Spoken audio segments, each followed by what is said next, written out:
നമസ്കാരം. നമ്മളെ കല്യാണമരം എന്ന് പറയുന്ന പടത്തിന്റെ പ്രൊമോഷനുമായിട്ട് ബന്ധപ്പെട്ട് അതിന്റെ ഭാഗമായിട്ടാണ് ഇവിടെ എത്തിയിരിക്കുന്നത്. ഇത് വളരെ ആക്സിഡന്റലി ആണ് ഞാൻ ഈ പടത്തിനകത്തേക്ക് ഇന്നാവുന്നത്. ഷാജിക്കയാണ് എന്നെ ഇതിനകത്തേക്ക് വിളിക്കുന്നത്. അപ്പൊ എന്നോട് പറഞ്ഞു, ഞാൻ പ്രശാന്ത് എന്ന ആക്ടറുടെ ആ ക്യാരക്ടറിന്റെ ഒരു അമ്മാവന്റെ ഒരു ക്യാരക്ടറാണ്. പക്ഷെ എനിക്ക് അവിടെ ചെന്നപ്പം എനിക്ക് ഭയങ്കര ഒരു നല്ലൊരു ആംബിയൻസ് ആണ്. കാരണം അതിനകത്ത് വർക്ക് ചെയ്യുന്ന ഇപ്പൊ ഡയറക്ടർ ആയാലും അതിന്റെ സ്ക്രിപ്റ്റ് റൈറ്റർ ആയാലും അതിന്റെ ഒരു കോൺസെപ്റ്റും അതിന്റെ ഒരു ആംബിയൻസും ഒക്കെ ഭയങ്കരമായിട്ട് ഞാൻ ഈ തിയേറ്ററിൽ നിന്ന് വന്ന ഒരാളായതുകൊണ്ട് തന്നെ നമുക്ക് കുറച്ചുകൂടെ സീരിയസ് ആയിട്ടുള്ള വർക്കുകൾ അല്ലെങ്കിൽ അത്തരത്തിലുള്ള ഒരു ക്യാരക്ടറിന്റെ ഈ കാര്യത്തിലേക്ക് പോകുമ്പോൾ ഭയങ്കര ഇൻട്രസ്റ്റഡ് ആയിരുന്നു. പിന്നെ ഒബ്വിയസ്ലി ഇപ്പം ഞാൻ എനിക്ക് കോമ്പിനേഷൻ വരുന്നത് പ്രശാന്ത് മുരളിയും പിന്നെ മനോജ് കെയുമായിട്ടാണ്. പ്രശാന്തിനെ എനിക്ക് നേരത്തെ അറിയാം, മാലിക്കിലൊക്കെ ഞങ്ങൾ ഒരുമിച്ചുണ്ടായിരുന്നു. പിന്നെ അതുപോലെ മനോജ് എൻ്റെ വളരെ അടുത്ത സുഹൃത്താണ്, തിയേറ്റർ നാടകങ്ങൾ കളി. അപ്പൊ അതുകൊണ്ട് തന്നെ എനിക്ക് ചെയ്യുന്ന സമയത്തൊക്കെ സീൻസ് ഒക്കെ ഭയങ്കര രസകരമാണ്. പിന്നെ അവിടെ ചെന്നിട്ടാണ് ഞാൻ ഡോക്ടറെ പരിചയപ്പെടുന്നത്.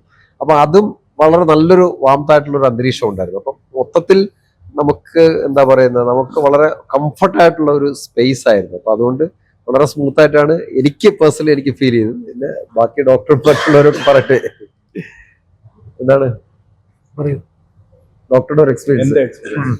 ഞാനിപ്പോ ക്യാമറ ഷോർട്സ് ആണ്, റീൽസ് ആണ് ഒരുപാട് ചെയ്തുകൊണ്ടിരിക്കുന്നത്. ആദ്യമായിട്ടാണ് ഒരു സിനിമയുടെ സെറ്റിൽ വരുന്നത്, സിനിമ സെറ്റ് ആസ്വദിക്കുന്നത്. ഇതിനു മുമ്പ് ചെയ്തിട്ടുള്ള രണ്ട് പരസ്യങ്ങളായിരുന്നു.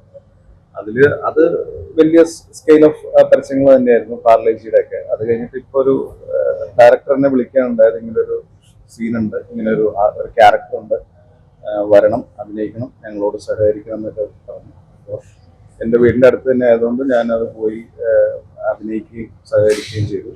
അപ്പൊ എനിക്ക് എല്ലാവരും പറഞ്ഞ പോലെ തന്നെ ഒരു കുടുംബത്തിൽ ചെന്ന ഒരു ഫീലാണ് എനിക്കുണ്ടായത്. കാരണം അല്ലാതെ എനിക്ക് പ്രത്യേകിച്ച് അങ്ങനെ പിന്നെ സീനിയർ ആക്ടേഴ്സ് കുറെ പേരുണ്ടായിരുന്നു, ഇവരൊക്കെ അഭിനയിക്കുന്നത് നോക്കി കാണാനും പകുതി സമയം അഭിനയിക്കുക എന്നുള്ളതിനേക്കാൾ ഉപരി എൻ്റെ ഒരു ഒബ്സർവേഷൻസും എൻ്റെ ഒരു ഡയറക്ടോറിയൽ മൈൻഡ് മനസ്സിൽ കിടക്കുന്നുണ്ട്. അത് കാണലായിരുന്നു കൂടുതലായിട്ടുണ്ടായിരുന്നത്. പിന്നെ ഇതിലൊരു പ്രധാന കഥാപാത്രം തന്നെയാണ് അദ്ദേഹം എനിക്ക് തന്നത്. അപ്പോ സ്റ്റാർട്ടിങ് മുതൽ എൻഡ് വരെ ആ ക്യാരക്ടർ ഉണ്ട്. പല സമയത്തായിട്ട് ഈ ക്യാരക്ടറിനെ പറ്റി പറഞ്ഞു പോകുന്നുണ്ട്. അപ്പോ പ്രസൻസ് കുറവാണെങ്കിലും എപ്പോഴും നിറഞ്ഞു നിൽക്കുന്ന ഒരു കഥാപാത്രമാണ് എനിക്ക് തന്നത്. അങ്ങനെ ആദ്യത്തെ ഒരു അനുഭവം തന്നെ വളരെ മനോഹരമാക്കി തീർക്കാൻ നമ്മുടെ ഒരു കോംബോ തന്നെ, നമ്മൾ വലിയ സാധനമില്ല, പക്ഷെ ചെറിയൊരു ആ ഒരു ഡയലോഗിൽ തന്നെ ഒരു ട്വിസ്റ്റ് വരുന്ന ഒരു സാധനം ഉണ്ട്. കാരണം ഇതിൽ ആകെയുള്ളൊരു നെഗറ്റീവ് ഷെയ്ഡ് എനിക്ക് മാത്രമേ ഉള്ളൂ. അങ്ങനത്തെ ഒരു ക്യാരക്ടറാണ്. എന്തായാലും എല്ലാവരെയും, പ്രത്യേകിച്ച് ഈ രണ്ട് മഹത് വ്യക്തികളെ പരിചയപ്പെടാൻ സാധിച്ചതും എല്ലാവരുടെയും ഒരു കോമ്പിനേഷനിൽ വർക്ക് ചെയ്യാൻ സാധിച്ചതും സന്തോഷം.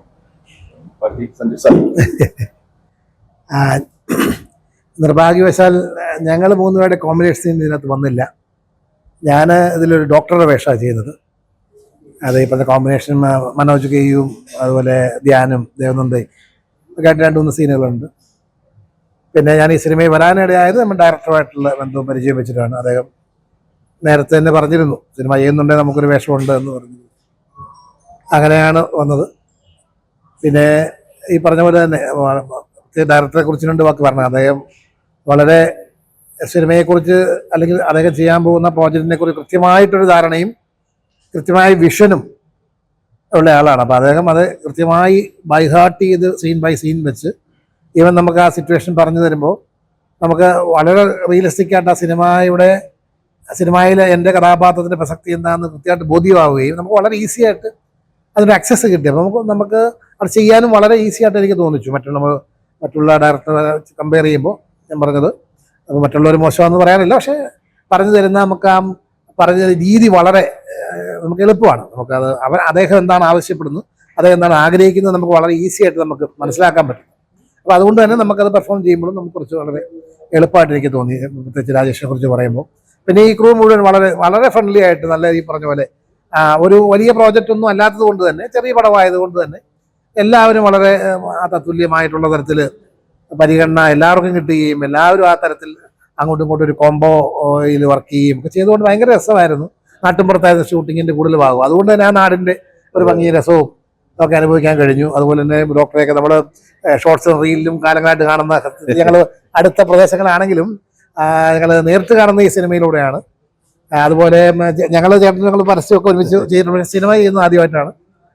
എന്തായാലും അങ്ങനെ നല്ല ക്രൂ, വലിയൊരു കൂട്ടായ്മയിലൂടെ ഭാഗമാകാൻ കഴിഞ്ഞു. ആ സിനിമയാണെങ്കിലും വളരെ അത്യാവശ്യം ഒന്ന് കണ്ടിരിക്കാൻ ഇഷ്ടം ആർക്കും ബോറടിക്കാതെ കാണാൻ പറ്റുന്ന സിനിമയാണ്. ഫീൽ ഗുഡ് മൂവി ആയിരിക്കും. ആ ഒരു പ്രതീക്ഷയാണ് ഞങ്ങൾക്കുള്ളത്, ആ വിശ്വാസമാണ് ഞങ്ങൾക്കുള്ളത്. അപ്പോൾ പ്രേക്ഷകർക്ക് ഞങ്ങൾ വിട്ടുതരികയാണ് മാർച്ച് 27-ാം തീയതി മുതൽ. അപ്പോൾ നിങ്ങൾ കാണുക, സപ്പോർട്ട് ചെയ്യുക, പടത്തിന് വിജയത്തിനായിട്ടെല്ലാം ചെയ്യുക എന്ന് മാത്രമാണ് ഈ അവസരത്തിൽ പറയാനുള്ളത്. ബാക്കിയുള്ള കാര്യങ്ങൾ നാടകത്ത് വന്നു, ഇനി സ്ക്രീനിൽ തുടങ്ങി, ഇതിൽ വരുന്നു. ഇപ്പോ അങ്ങനെ ഒരു വേർതിരിവൊന്നുമില്ല. ഇല്ല. നമുക്കറിയാം, ഈ പറഞ്ഞ പോലെ തന്നെ നാടകത്തിൽ വരുന്ന സിനിമയിൽ മാറുകയെന്ന് പറയുമ്പോൾ അല്ലെങ്കിൽ അങ്ങനെ ഞാൻ ചോദിച്ചാൽ ഇപ്പൊ അങ്ങനെ ഒരു മാറ്റം ഫീൽ ചെയ്യുന്നുണ്ടോ? അല്ല, ബേസിക്കലി ആക്ടിങ്ങിന്റെ മീറ്ററിൽ വ്യത്യാസമുണ്ട്. കാരണം തിയേറ്ററിൽ നമ്മൾ പെർഫോം ചെയ്യുമ്പം കുറച്ചുകൂടെ എനർജി, കുറച്ചുകൂടെ വേറെ തരത്തിലുള്ള സോഴ്സ് ഓഫ് ഇത് പ്രൊഡ്യൂസ് ചെയ്യണം, ലൗഡായിരിക്കണം എല്ലാ തരത്തിലും. കാരണം അതൊരു തിയേറ്ററിന്റെ ഒരു സ്ക്രീൻ എന്നുള്ളത്. പക്ഷെ സിനിമ ഇപ്പം ടെക്നോളജി വളരെ മാറിയ സ്ഥിതിക്ക് നമ്മുടെ വളരെ മൈന്യൂട്ട് ആയിട്ടുള്ള എക്സ്പ്രഷൻസ് പോലും നമുക്ക് ക്യാച്ച് ചെയ്യാൻ പറ്റുന്ന ടെക്നോളജീസ് ഉണ്ട്. അപ്പം അതാണ് നമ്മൾ പഴയ സിനിമകളുടെ കാണുന്ന സമയത്ത് നമുക്ക് ഇപ്പം ആക്ടിങ് കാണുമ്പോൾ ഭയങ്കര ഡയലോഗ് രണ്ടറിങ് എക്സ്പ്രസീവ് ആയിട്ട് പറയും. ടെക്നോളജി ഭയങ്കര മൈൽഡ് ആണ്. അപ്പൊ ആ ഒരു വ്യത്യാസങ്ങള് ആക്ടിങ്ങിന്റെ മീറ്ററിലും പൊതുവിൽ ഈ 3 മീഡിയത്തിലും തമ്മിൽ വ്യത്യാസമുണ്ട്. പക്ഷെ എന്നെ സംബന്ധിച്ച് എനിക്ക് തിയേറ്ററിൽ നിന്ന് വന്നത് കൊണ്ട് കുറച്ചുകൂടെ സപ്പോർട്ടീവാണ്. ഇപ്പം ഡയലോഗ് സ്ക്രിപ്റ്റ് ഒക്കെ തന്നു കഴിഞ്ഞാൽ പെട്ടെന്ന് നമുക്കത് ഡയലോഗ് ബൈ ഹാർട്ട് ചെയ്യാനും അതുപോലെ തന്നെ ഇംപ്രവൈസ് ചെയ്യാനും ഒരു സ്പോട്ടിൽ ഒരു ആക്ടർ എന്തെങ്കിലും സംഭവിച്ചു കഴിഞ്ഞാൽ നമുക്ക് എന്ത് ചെയ്യാൻ പറ്റും. പിന്നെ ഈ സിറ്റ്കോംസ് ഒക്കെ ചെയ്ത് അത് ഭയങ്കര സപ്പോർട്ടീവ് ആയിരുന്നു. ഇപ്പൊ ചക്കപ്പഴം പോലുള്ള സിറ്റ്കോംസ് ചെയ്യുന്ന സമയത്ത് നമുക്ക് സീൻ കഴിഞ്ഞാലും ഡയറക്ടർ കട്ട് പറയില്ല. അതെ അതെ, ഓൾമോസ്റ്റ്. അപ്പൊ അത് നമുക്ക് ഭയങ്കര സപ്പോർട്ടീവ് ഉണ്ട്. ആക്ടർ എന്നുള്ളതൊക്കെ നമുക്ക് ഇത്തരം മീഡിയാസിലെ ഫിലിമിലൊക്കെ വരുന്ന സമയത്ത് നമുക്ക് കുറച്ചുകൂടെ ഫ്രീ ആയിട്ട് ചെയ്യാൻ പറ്റുന്ന ഒരു സ്പേസ് അവിടെ ഉണ്ട്.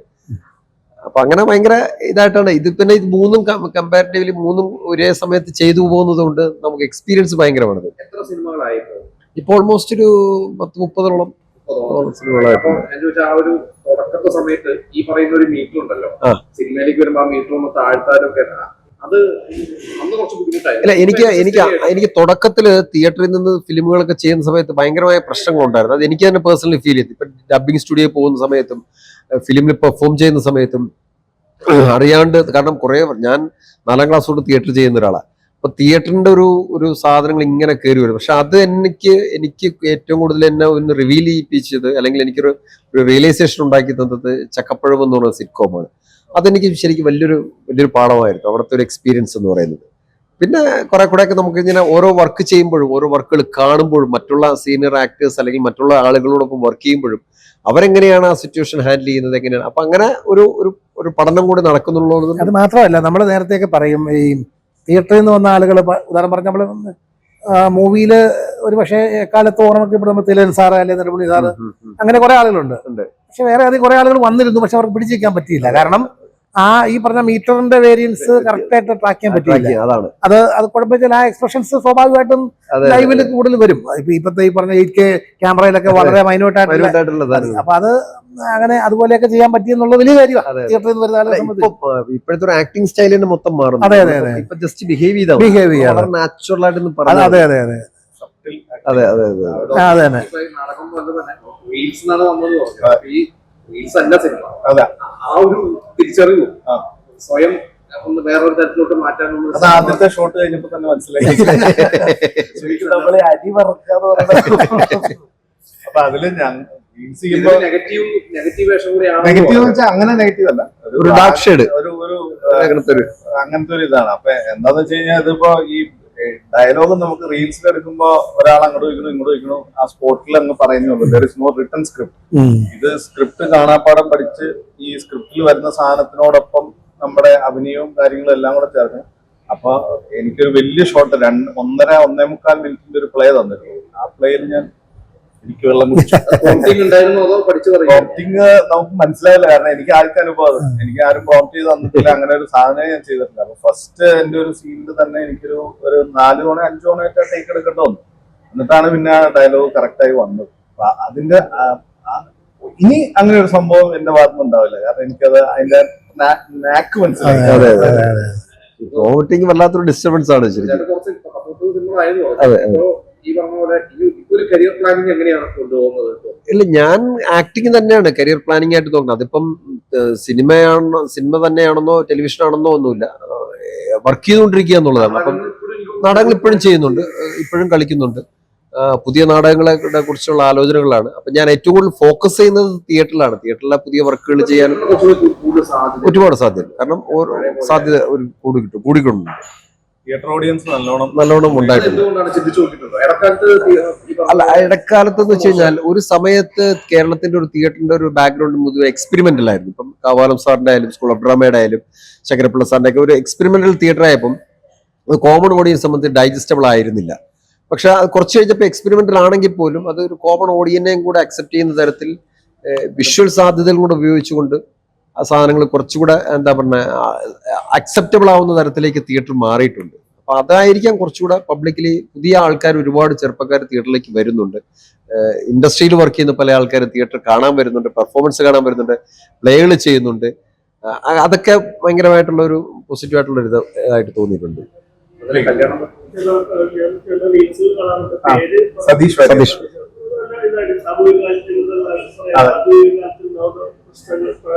ശ്രീനിവാസന്റെ സംഭവങ്ങളാണ് കാണാറ്. നല്ല രസമുണ്ടായിട്ടുണ്ട്.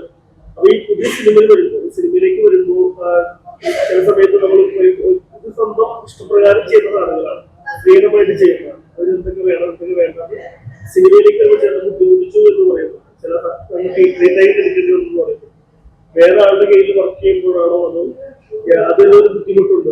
അല്ല, എന്റെ അനുഭവക്കുറവാണ്, എന്റെ പരിചയക്കുറവാണ് അതിന്റെ കാരണം. കാരണം എന്താ വെച്ചാൽ ഞാൻ റീൽസ് ചെയ്യുമ്പോൾ നമുക്കൊരു സ്ക്രിപ്റ്റ് ഇല്ല. നമുക്ക് അപ്പപ്പോ എന്താണോ തോന്നുന്നത് ആ സീനിനനുസരിച്ചിട്ട് ഒരു പ്ലോട്ട് ഉണ്ടാവും. ആ പ്ലോട്ടിനെ നമ്മൾ ഇംപ്രവൈസ് ചെയ്ത് ഉണ്ടാവുകയാണ് ചെയ്യുക. ഇതിപ്പോ റിട്ടേൺ സ്ക്രിപ്റ്റ് ഉണ്ട്, ആ സ്ക്രിപ്റ്റ് അനുസരിച്ചിട്ട് പറയണം. അപ്പോ എനിക്കതൊരു എക്സ്പീരിയൻസ് ഇല്ല. എന്നെ സംബന്ധിച്ച് ഞാൻ ഒരു വലിയ ക്യാമറയുടെ മുമ്പിൽ ആകെ ചെയ്തിട്ടുള്ള ഒരു പരസ്യവും വേറെ സിനിമ ചെയ്തുകൊണ്ടിരിക്കുന്നു. അപ്പൊ അതിന്റെ ഒരു എക്സ്പീരിയൻസ് കുറവാണ് എനിക്ക് അങ്ങനെ ഒരു പ്രശ്നം പറ്റിയത്. ഇനി അങ്ങനെ ഒരു പ്രശ്നം ഉണ്ടാവില്ല എന്നുള്ളതാണ് ഒരു എക്സ്പീരിയൻസ്. അടുത്ത സിനിമയിൽ പോകുമ്പോ വേറെ പ്രശ്നമായി വരുന്നത്.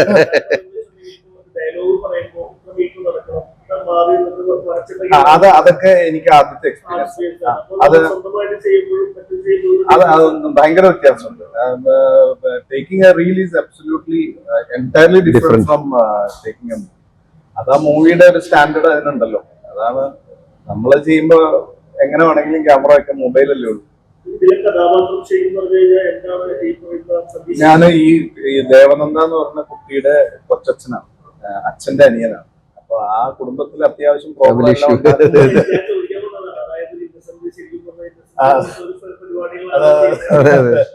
കുടുംബത്തിലേക്ക് അങ്ങനെ ഉണ്ടാവുമല്ലോ ഇതിലെ അമ്മാവന്മാരും കൊച്ചന്മാരും ഒക്കെ. കുത്തിരിപ്പിന്റെ ഉസ്താദാണ്.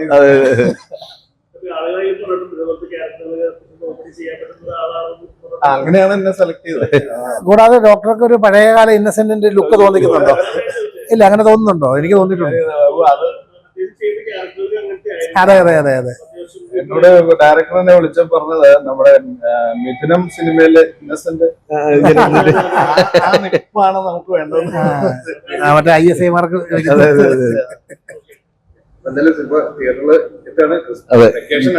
മാർച്ച് 20. അപ്പൊ എങ്ങനെ കാണുന്നു ഈ ഒരു വെക്കേഷൻ സമയത്ത് തന്നെ ഡയറക്ടർ പറഞ്ഞ് പ്ലാൻ ചെയ്ത് തന്നെയാണ് തിയേറ്ററിൽ എത്തിക്കാൻ എന്നുള്ളത്? അദ്ദേഹത്തിന്റെ ഒരു വിഷൻ അങ്ങനെയായിരുന്നു. അപ്പൊ എങ്ങനെ തോന്നുന്നു? എല്ലാവരും തിയേറ്ററിൽ പോയി കാണണം.